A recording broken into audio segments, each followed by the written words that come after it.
Hello दोस्तों, स्वागत है आपका आपके अपने यूट्यूब चैनल पे। देखिए, आपको पहले पढ़ाया गया था सॉल्यूशन में, लेक्चर 1 में आपको बताया गया था कि विलयन क्या है, विलयन किसे कहते हैं, ये आपको बताया गया था। विलयन के प्रकार आपको पढ़ाए गए थे, तनु विलयन और सांद्र विलयन आपको पढ़ाया गया था।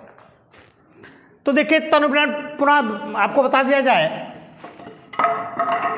तनु विलयन को अंग्रेजी में कहते हैं डायल्यूट सॉल्यूशन।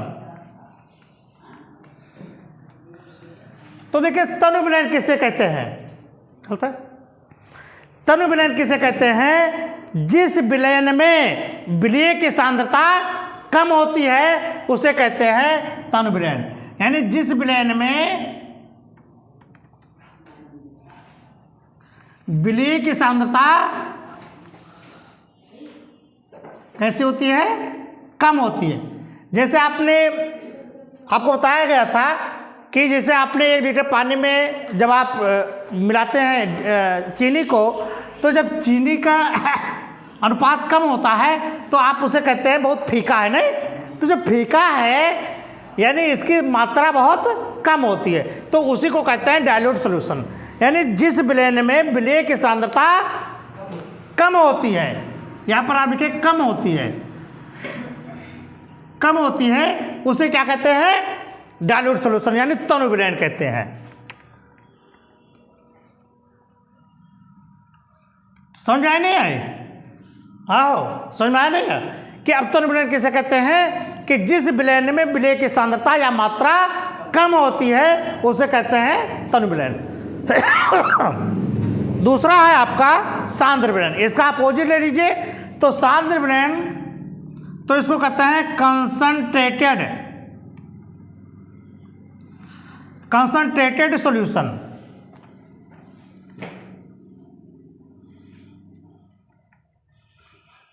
तो सांद्र विलयन किसे कहते हैं? आपका सांद्र विलयन है,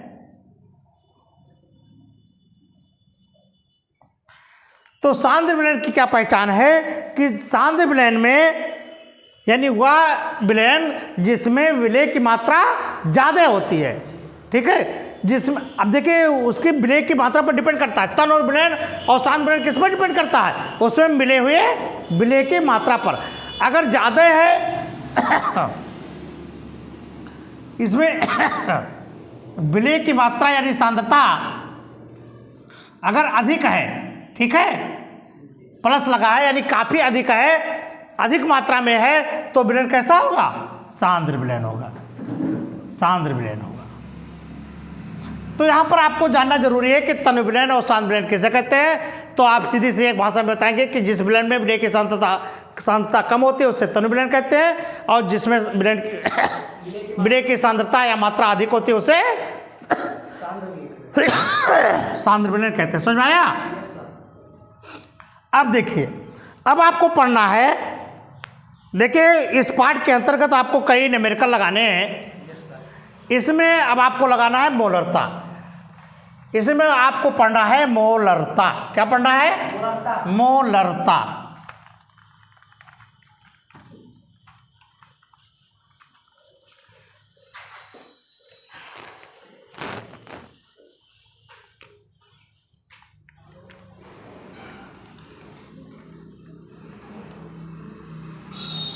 मोलैरिटी, जिसको अंग्रेजी में कहते हैं मोलैरिटी।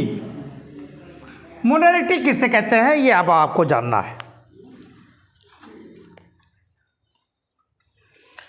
तो मोलैरिटी जो होती है वह विलयन में उपस्थित विलेय के मोलों की संख्या पर निर्भर करती है। किस पर? विलयन में विलेय के मोलों की संख्या पर। तो आप मोलरता की परिभाषा कर दी जाए तो आप कह सकते हैं कि निश्चितता पर किसी विलयन में विलेय के मोलों की संख्या को क्या कहते हैं? उस विलयन की क्या कहलाती है? मोलरता कहलाती है। ठीक है, ये आपको परिभाषा के रूप में याद रखना जरूरी है। और मोलरता बराबर होती है क्या? विलेय के मोलों की संख्या विलेय के मोलों की संख्या बटे विलयन का आयतन लीटर में।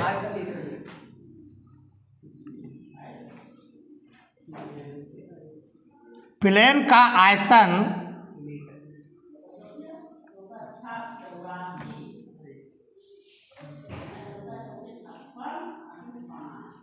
लीटर में। ये आपको ध्यान में रखना है कि विलेय के मोलों की संख्या बटे विलयन का आयतन लीटर में, और विलेय के मोल की संख्या बराबर होती है, विलेय के मोल की संख्या बराबर है विलेय का भार बटे विलेय का अणुभार।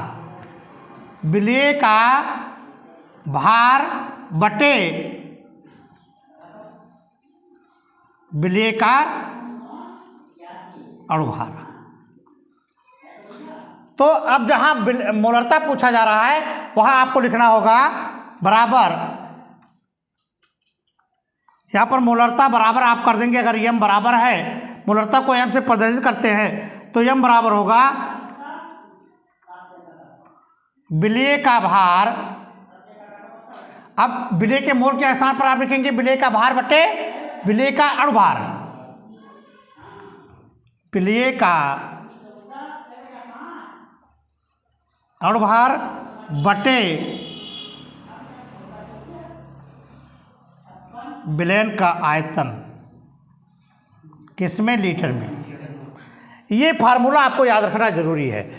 तो पहले आपको ये समझना है कि मोलरता किसे कहते हैं। तो निश्चित ताप पर किसी विलयन में उपस्थित मोलों की संख्या, विलेय के मोलों की संख्या को उस विलयन की मोलरता कहलाती है।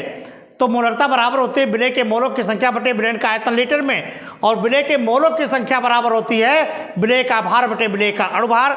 तो विलेय का भार आप इसके स्थान पर आप लिखेंगे मोलरता यम बराबर हो जाएगी विलेय का भार बटे विलेय का अणुभार बटे विलयन का आयतन लीटर में। इस तरह से अगर आप रखेंगे तो आपको मतलब मोलरता निकालने में कोई कठिनाई नहीं होगी। देखिए अब एक न्यूमेरिकल है, लगाइए। देखिए अब आपको न्यूमेरिकल लगाना है। तो देखिए क्वेश्चन आपको दिया गया है कि 20 ग्राम NaOH, ये 20 ग्राम आपका NaOH है, को 500 ml विलयन में मिलाया गया है। कितने में? 500 ml में मिलाया गया है। तो विलयन की मोलरता ज्ञात कीजिए, ये आपसे क्वेश्चन कह रहा है। तो कुछ करना नहीं है, देखिए कितना आसान है। तो आप लिखेंगे मोलरता बराबर, हल यहां लिख लो। तो मोलरता बराबर क्या होता है? विलेय के मोलों की संख्या,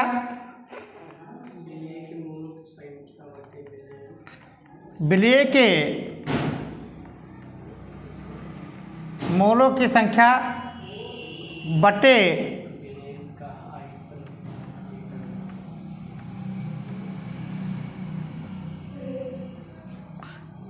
ये है विलयन का आयतन लीटर में। अब आपको इससे पहले आपको बताया गया था कि विलेय के मोल की संख्या बराबर होती है विलेय का भार बटे विलेय का अणुभार। तो आप यहां लिखे विलेय का भार बटे विलेय का अणुभार बटे विलयन का आयतन लीटर में। तो विलयन का आयतन यहां पर आपको लिखना है विलयन का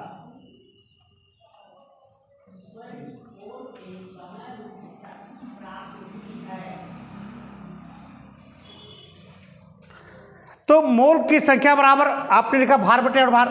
तो विलेय का भार कितना दिया हुआ? ये आपका विलेय हो गया 20 ग्राम और 500 ml आपका विलयन है, यानी ये आपका विलायक है, कुल मिलाकर के विलयन है।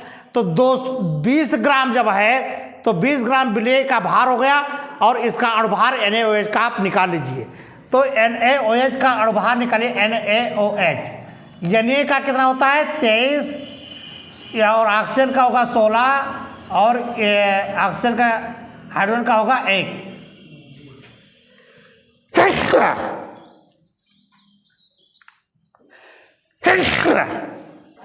तो ये होंगे आपके 40। इसका अनुभार कितना है NaOH का? 40। भार आपका है 20 ग्राम, तो यहाँ आप लिखेंगे विलेय का भार है 20 ग्राम बटे विलेय का अनुभार आपने निकाला 40 बटे, अब देखिए विलेय का आयतन 500 बटे 1000। देखिए जब आपको मिलीलीटर में दिया हुआ है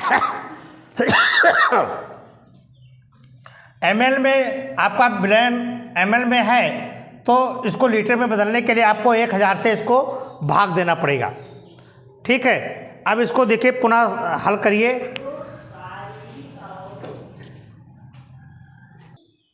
तो ये देखिए आपका भार है, विलेय का भार बटे विलेय का अनुभार बटे 500 ml आपका विलयन है बटे आप 1000 कर देंगे। तो देखिए इसको आप हल कर लीजिए, ऊपर का ऊपर हल कर लीजिए। तो 20 बटा 40 है, तो 20 बटे 40 को हल करके 20 से कम 20, 20 दूना 40। अब आप 1/2 को दशमलव में बदल लें तो कितना हो जाएगा? 0.5। तो ये ऊपर का मान कितना आया? 0.5 बटे, इसको भी आप हल कर लीजिए 500, या आप इसको ऊपर भी कर सकते हैं 500 बटे 1000, 500 कम 500, 500 दूना 1000। ये 1/2 को 2 से 1 से भाग देंगे, कितना आएगा? वही 0.5। ठीक है, इसका भी मान कितना है? 0.5। अब 5 से कट गया है ना, 5 एकम 5, 5 एकम 5, कितना आया? 1 मोल प्रति लीटर। ठीक है, ये आपका आ गया आंसर। क्लियर? तो इस तरह से आप मोलरता को फाइंड कर सकते हैं किसी भी न्यूमेरिकल पर। ठीक है, अगला देखिए न्यूमेरिकल और लगाएं। चलो देखिए अगला क्वेश्चन है कि उस विलयन की मोलरता की गणना करो जिसमें 5 ग्राम NaOH 450 ml विलयन में घुला है। ठीक है तो आपको वही लिखना है, m बराबर होता है क्या?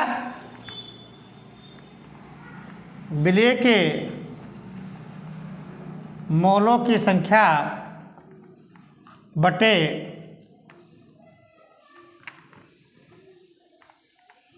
विलयन का आयतन, किसमें? लीटर में। तो देखिए क्या होगा, अब यहाँ पर मोल की संख्या बराबर क्या होगी? विलेय का भार बटे अनुभार। विलेय का भार बटे विलेय का अनुभार बटे क्या होगा? विलयन का आयतन, किसमें? लीटर में। ठीक है, तो आप यहाँ पर लगाइए विलेय का भार कितना दिया गया है? 5 ग्राम, तो 5 बटे अनुभार कितना है इसका? अनुभार कितना है? NaOH का अनुभार कितना है? हाँ 40। NaOH का कितना होता है?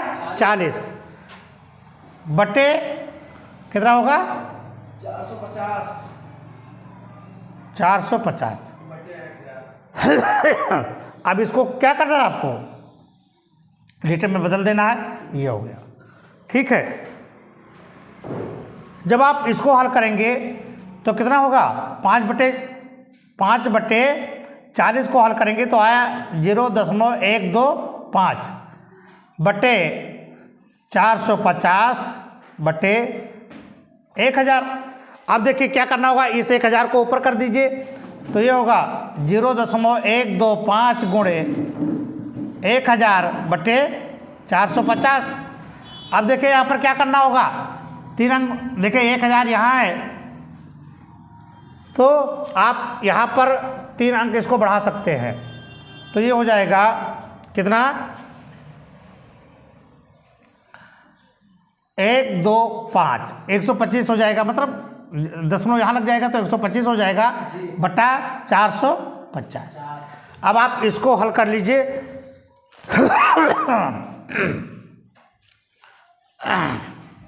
तो 5 से काटिए, 5 दूनी 10, 50 25 और 5 9 45 ये, फिर 5 अहम 25 और 18 पंचे 90, 5 एकम 5 3 4 बचा 50 8 40। अभी आपका आ गया 5/18, 5/18। अब 18 से भाग दे दो 5 का, ठीक।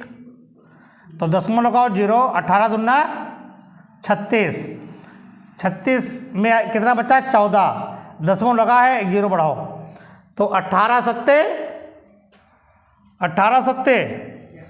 126, 126 कितना बचा, 10 में 6 गई 4 और 3 में 2 गई 1,